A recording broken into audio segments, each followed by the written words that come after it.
Welcome everybody, my name is Desmark, and today we're going to be talking about and summarizing everything talked about in Pdxcon. Don't worry, this is a quick summary, so I don't want to waste your time, so let's get started like right now. I mean like right now.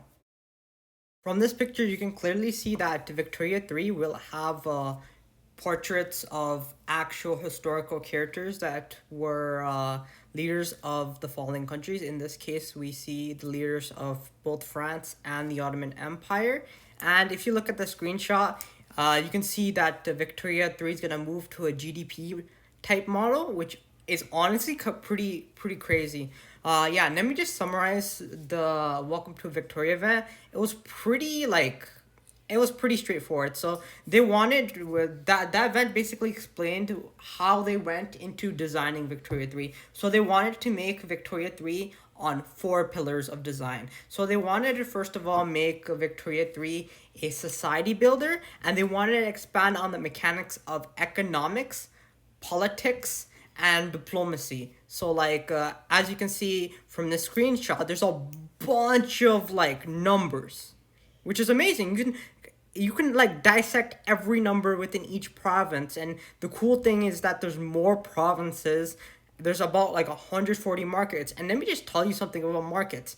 There's about like markets replace spheres, which is pretty crazy. And as you can see, like you can get that number, you can see what's underproduced and what's overproduced, and you can see there's trade routes in this game. And this is the urbanization, and the more industrialized you are, the more of these cities appear. And these are just different map modes. They're unclear, but because like they didn't have them clear in the stream. So this is the terrain map mode. Like you can get a feel what this game looks like. It doesn't look bad for early. And this is the opposition, which yeah, there's loyalty in this game. So you have loyalty, or if your people are not loyal, they're just they'll just try to kill you or get you out of office, which is pretty cool. That's a big city. Again, not clear, but the Art of Victoria event didn't have clear pictures, different perspective of that cool looking map. And yeah, I can't lie, that map looks pretty good, like really good. That's a different view of that map. And let's now talk about Vickynomics, which was a pretty decent event when it came to information. Like as you can see, the game will start with 1 billion people at the start. 750 states, 140 markets. The world, what is called the world economy, will have 500 million in GDP overall. There's 50 building types and 50 good types. And this is updated all the time because, Victoria 3 is going to be very dynamic, and the world, as you notice, will change throughout your playing time. Every market will have different prices for goods, and that price of the goods will be dependent on the availability of the good and how much your people want that good. Like supply, it's basic supply and demand economics. And you can see there's like a little nice graph to show of apples. So let's just talk about pop needs. Pop needs are actually going to be a big thing in Victoria 3 because, like, let's just say you want to have a well-off population. That's going to come out at a cost because let's just say your standard of living is amazing. Everyone gets the basic sustenance. Then they're going to need, then the population is going to want expensive goods, more luxury goods like porcelain or something. And yeah, porcelain is one of the goods, which is pretty crazy.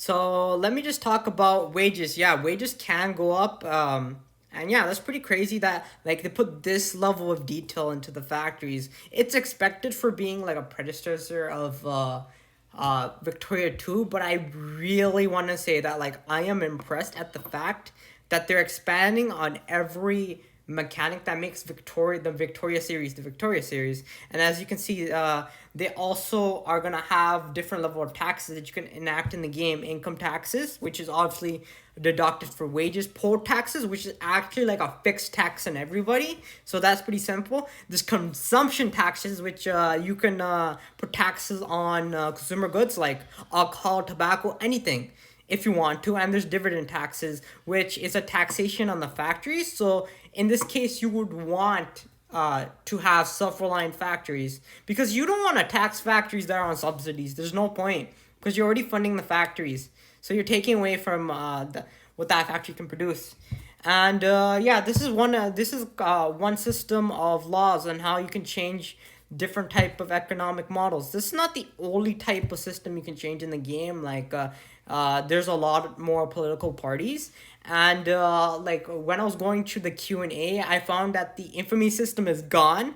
It's going to be replaced with a system similar to aggressive expansion in EU4. So I'm happy, and yeah, that's been the quick summary of the Paradox event. If I missed anything, which is probably the case because I try to make a quick summary for you guys.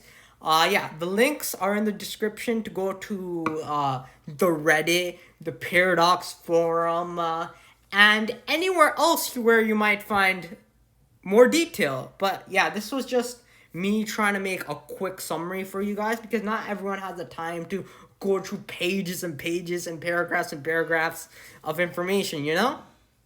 So if you like this video, just like this video. If you dislike it, and have a wonderful day. Bye!